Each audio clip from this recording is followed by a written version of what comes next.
This is SHRM Radio in partnership with Timber Media, Podcasters for India Inc.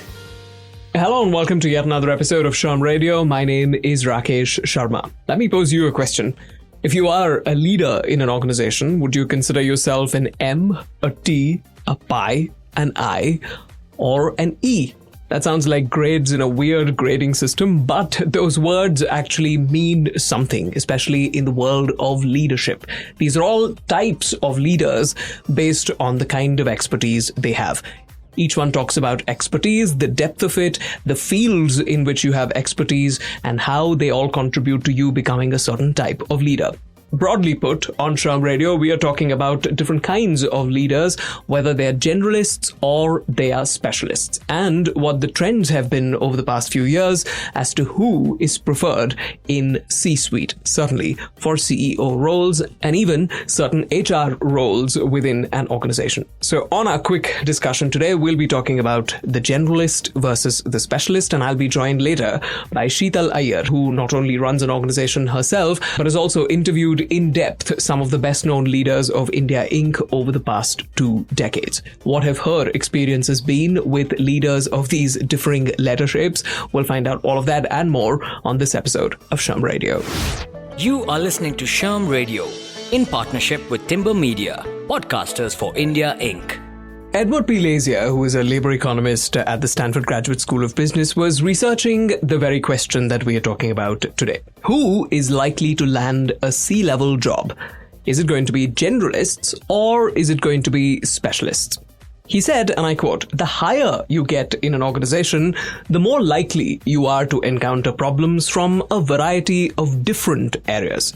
And because CEOs in particular encounter so many different kinds of issues that those people have to be generalists." In fact, it was largely Professor Lazier's work that sort of established this norm, at least in the past few years, in the past couple of decades at least, that generalists are the more preferred of the lot. In fact, it was a sort of feeling that was shared by a lot of people. Professor Maurice Arnold Cox of the Hoover Institution had once said, "A good CEO is someone who is very good, possibly not excellent, but very good at almost everything." And these schools of thought sort of established the preference of the generalist over the specialist, certainly in the beginning of the 21st century, or at least towards the late 1990s.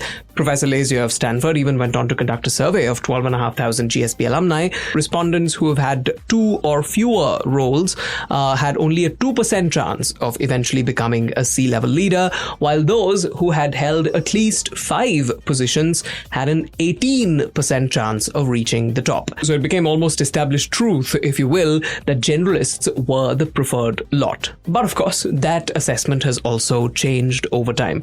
In fact, as recently as about 3 years ago, they came out a paper which wanted to examine that very question. Sure, generalists are preferred. They even get a significant pay premium. But how does hiring generalists impact company performance? One paper that came out in 2016 had some disheartening news to offer.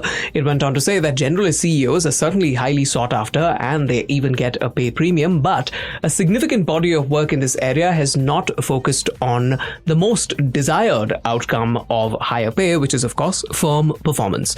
If there's an economic rationale for leveraging the diverse abilities of the so-called generalist CEOs, then the economic rationale must also extend to the fact that there ought to be higher pay for performance sensitivity. But the results of one particular study that came out in 2016 went on to show, in fact, a negative association between more general CEO experience and firm performance. Although longer tenure of this particular CEO staying in this particular company had the potential to limit further declines. But the results had therefore suggested that there may be an irrational exuberance about hiring CEOs with more general experiences. However, the economic returns from such exuberance, the study found, were negative in the short run and neutral at best in the long term. These fairly conflicting schools of thought aside, is there any real merit at all in hiring people, not just at the C-suite level, but also just employee level? Is there any merit at all in hiring people who have more than one expertise? Well, for one, it depends on the kind of company you are and the kind of work you expect from your employees. At the very highest level, which is the C-suite, the consensus still appears to be that yes, it is probably better to have somebody who is an M-shaped leader or a pie-shaped leader, or best of all, an E-shaped leader? Which brings me to the very first point that I began with. What are these different shapes? You are listening to SHRM Radio in partnership with Timber Media, podcasters for India Inc. Now let's start with the simple dash. These are generalists. They have a breadth of experience, but very little depth. It is what somebody would describe as a mile wide, but an inch deep. A generalist would be a great utility player, but would they be someone whom you would want as your MVP? Probably not. The I-shaped people, on the other hand, are specialists, somebody you would describe as an inch wide but a mile deep. Their area of specialization is just one, but they're the best, the cat's whiskers and the dog's pajamas when it comes to that particular subject. I-shaped leaders and employees, research has gone on to suggest, might have difficulty adapting or adding value to a team environment. In the case of I-shaped leaders, business tends to become siloized with very little communication simply because their expertise does not extend to it, so there is a risk of not really paying attention to what else is happening in the group. So if you're a CEO, being I-shaped is probably not the best idea. For the longest time, T-shape was a favored one. T-shape was certainly a trend in HR, and if you thought it was a new trend, certainly not. It was described and discussed as early as 1991 by David Guest. T-shaped, of course, refers to an employee who has a thorough knowledge and strong skill set in one area, but can also work beyond it and can collaborate in numerous other disciplines or fields. Which brings me to the next shape that sort of became the talk of the town, as it were. That is, of course, M-shaped. They're called M-shaped because the two vertical bars represent the same concept as they do in T, which is the depth of expertise in two particular subject or several different skill sets. When compared with T-shaped employees, M-shaped are equal or more knowledgeable in the skills expected of a T-shaped. These M-shaped employees tend to often be very high performing, and their high performance can be in cross-functional teams.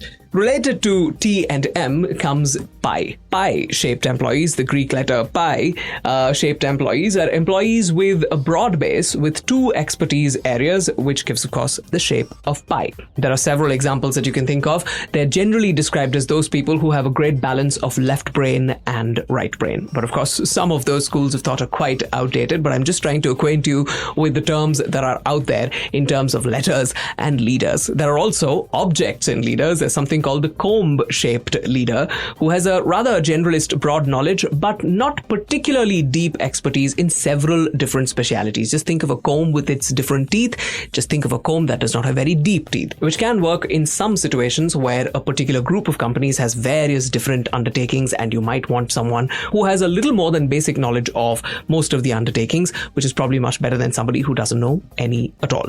And then, of course, the buzzword these days is the E-shaped leader.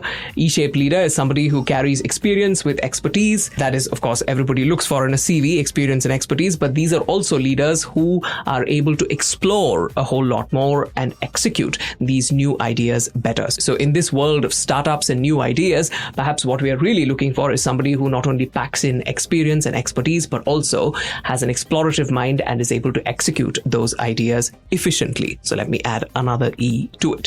Leonardo da Vinci could be thought of as somebody who was certainly not a leader, but it is the Renaissance man model of leaders that these days are coming into prominence. You are listening to SHRM Radio in partnership with Timber Media, podcasters for India Inc. Speaking of leaders coming into prominence, I'm going to be speaking to someone who has been speaking to leaders of prominence for a long, long time. As I promised you earlier, we have with me Seetal Iyer, who is the co-founder and head of content of Timber Media, which is in the business of talking to leadership across the country and now even abroad. And Seetal, who is joining me right now, tell me, we've been speaking about different kinds of leaders. What are the trends you've seen, so to speak, in your experience of having spoken to and seen leaders come and go in various different organizations in India Inc. Hi Rakesh, thanks a ton for having me here on SHRM Radio again. Always a delight. And yeah, what you said about leaders is so true. The last 6 months or so I've been speaking to people across organizations, CXOs, and I'd be hard pressed to give you one example of someone who did not have an extracurricular interest or hobby that they sort of found time to revisit in the lockdown days. But even pre-pandemic, right, I've noticed that organizations really celebrate leaders who are multifaceted, who have have different, interests and hobbies. And indeed, a lot of the work that we've done for corporates as an internal podcasting has really attempted to celebrate that aspect of the leader, his ability to have diverse interests, to have a bigger bird's eye view of what's happening in the organization.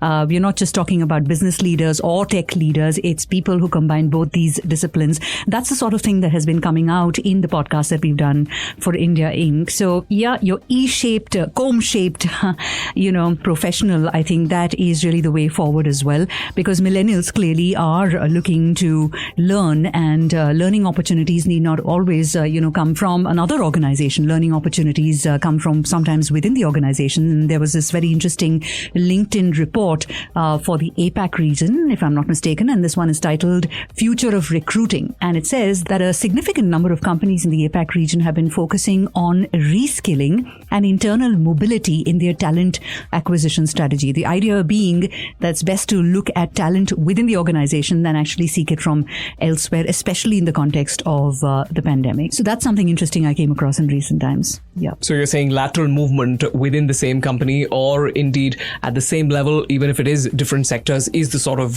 trend that we are seeing, at least among leadership. One thing we've been talking about is, of course, that you need to have different areas of expertise. So it's one thing to have deep roots in both the technical aspects of something and the managerial aspects of the business, but a whole other to also sort of nurture extracurricular interests. So my question to you really is two-pronged. How important do you think these extracurriculars, outside work interests are for both employees as well as leaders?